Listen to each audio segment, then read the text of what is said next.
As said last time, these lectures have not been read before, so I don't really know how the themes will fit in each lecture. So a rather big chunk from the last lecture remained untold. So I'll continue where I stopped and then go to the next theme. So last time we were looking at image saturation, and we were looking at the example of Russia because they tend to twist things to extreme. So it's good as an example and shows itself in a much more clear way than usually in other places where the same cultural events, of course, take place, I'm pretty sure. We also looked at the vehicles or the means of distributing the images in the form of screens and how these screens came into being.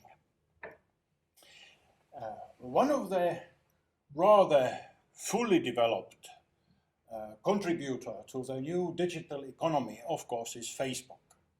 And here some people have, you see the citation down there, have tried to make sure how this thing works.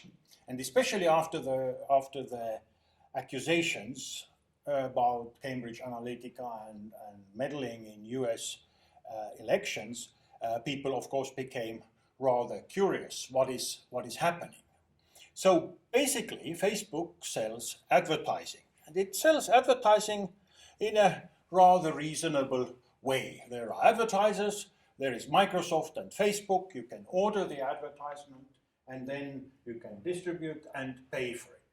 But Facebook also produces an interesting device called Facebook Polls. Anyone who is interested in getting some data about people's opinion can run a quick one-question survey, paid per response. And this is where companies come into the question. So Facebook sends the results of the survey poll to those who are willing to pay for them. And Facebook Insight is then the service about the activity, demographics, performance of ads. So on top of different platforms, different salespeople or sales firms and the consumers coming together, there are these niches or not visible areas which one can use for producing revenue or also producing information. So between the markets and between the developers and online users, Facebook produces a platform to work with.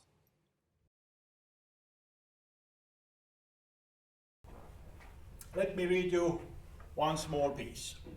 Undoubtedly, his greatest contributions were in the field of psychohistory.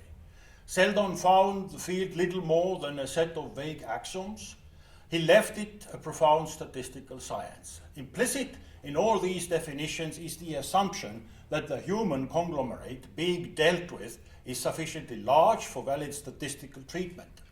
A further necessary assumption is that the human conglomerate be itself unaware of psychohistoric analysis in order that its reactions be truly random.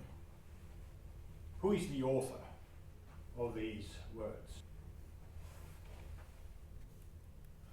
It's Isaac Asimov, Foundation series, which is based on the story that with a large amount of information, one can actually predict very exactly what the future will be about. And this was 1942. If I'm reading that, I could easily think that this is an introduction to a PhD about Cambridge Analytica.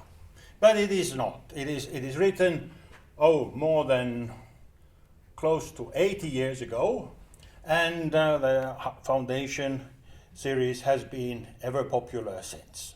And I was reading it, let's say sometime around 1980s, a little bit earlier, 1975 probably. And I never thought we are coming to the reality that this, what he's describing, can be really achieved. But this is what really happened. There's another group of people who have looked into how it happened that Facebook then produced this data to Cambridge Analytica, and how Cambridge Analytica then worked on with Trump campaign. So Cambridge Analytica was connected with, from Steve Bannon's side, and he was introducing it to Rebecca and Robert Mercier, and also introduced the Cambridge Analytica to Trump campaign. Cambridge Analytica had been working before. They had been working for Obama slightly, but then they worked all over the world and produced interesting results. But then what happened was that Russian-American researcher in Cambridge University devised rather interesting algorithms that allowed to know what people think from the viewpoint what they liked and what they disliked. And here is what they say. The strength of the modeling was illustrated by how well it could predict a subject's answers. Kosinski continued to work on the models incessantly. Before long, he was able to evaluate a person better than the average work colleague, merely on the basis of 10 Facebook likes. 70 likes were enough to outdo what a person's friends knew, 150 what their parents knew, and 300 likes was what their partner knew. More likes could even be better, because then you probably know about the person more than the person, him or herself, because the unconscious likes, the unconscious patterns really start to establish themselves, which we are very often not even aware ourselves. And if one combines this kind of predictive power with the army of bots, which can actually be automated and were governed by only several of people who distributed the general command what it was about, and then the images were added and then produced all over the Facebook. And the beauty of the Facebook campaign was that it was individual. It was custom made for each likes that were produced by the people who got the advertising. And then the advertising disappeared. It was just for a small amount of time, couple of days, when it was still accessible. And bots are even more effective as they are able to react instantly. So the production of whatever was advertised was extremely fast and efficient. Now, I'm not going too deep into this story, but just a kind of sketch what happened.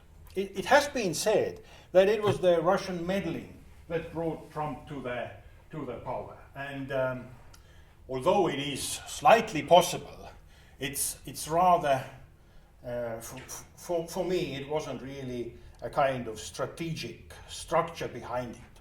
But when I saw this documentary about Robert Mercier, then I realized that this I am willing and able to believe that this can work.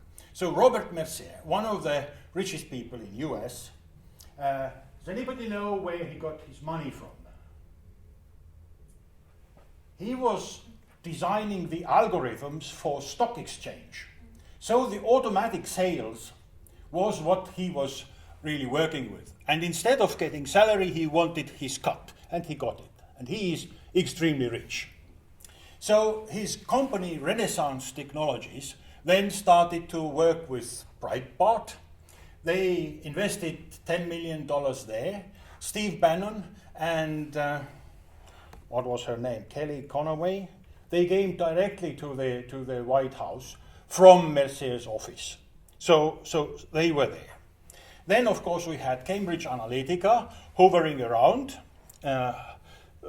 recommended by Steve Bannon, of course. But before all of this happened, Robert Mercier has been able to conduct his business rather clearly and on long-term basis. So one of his first achievements recommended in that documentary was that he managed to suggest or help one of the Supreme Court charges to get into the Supreme Court. In the Supreme Court, before 1020, here you see the maximum money you can pour into the election campaign from the viewpoint of citizens and corporations. After 2010, Supreme Court changed that, and they changed it into a new scheme which was called support committee. And these support committees had already no limits, so any money could be pushed in there. So the American system of election was really geared towards the money. Money is the freedom of speech. So no limit donations started to arrive. And 22.5 million he gave to Republican candidates. And then what was really important with Messier was that he enlarged his impact exponentially by combining short-term campaign spending, just giving money for advertising and organizing things, but also with long-term ideological investments. So he started to invest in Breitbart News as well as Cambridge Analytica. $5 million were pushed into Cambridge Analytica. Breitbart News were bought by $10 million. So that already is a kind of understandable and realizable structure behind the recent campaign. So we get Trump elected. Of course, there are many other reasons, but nevertheless, I would say on top of Russian meddling, it is definitely the structure of money that has been pushed into serious business that has changed the things we have been observing. And after that only comes the Russian intelligence service, Cozy Bear, with additional distribution of advertising and propaganda in the states that are on the borderlines. We have the troll farms built by Prigozhin, the head of so-called Putin's chef, or the restaurant man. Then we got Brexit, and where Messier also invested. And then we get the Bosch George, being very young, but at the same time producing money for the Leave vote in rather large amounts from Moldin Bank, that is the Moldova Bank, and also the Russian banks VTB and Alpha Bank that were producing money. And as now we understand, it is the Estonian branch of Danske Bank also that has been part, not necessarily part of this advertising and propaganda campaigns in large scale, but at least moving around a lot of money that has been stolen from Russia. Andrei Piontkovsky, a severe critic of the present Russian system and personally President Vladimir Putin, is estimating that the money that has moved into the US, either stolen from the business of raw materials, or then directly stolen from the state budget of Russia, is around $1 trillion. And probably the same amount of money has been invested in UK, another trillion. And now looking at the Danske Bank developments, it is believed that it's probably $4 trillion that has been brought out from Russia and then hidden and invested somewhere else. So we see the enormous amount of structural mechanisms currently in full work, and the imagospheric condition I was alerted by the images around us is just the cover of it, but it is also the mechanism how these things really reach every single person all around the world if needed. And then the third saturation, which one could call imagospheric transmutation or amalgamation. Here, everybody remembers the story of Strauss-Kahn. Yet, we do remember it. But very soon, we will remember the film, because the film will be, it has been produced and it will be distributed. So it is the film we are going to remember. It's not the real story, because no one really goes back to the newspapers looking how the court worked, what were the verdicts, and so on. The same happening with Julian Assange. These things have become online.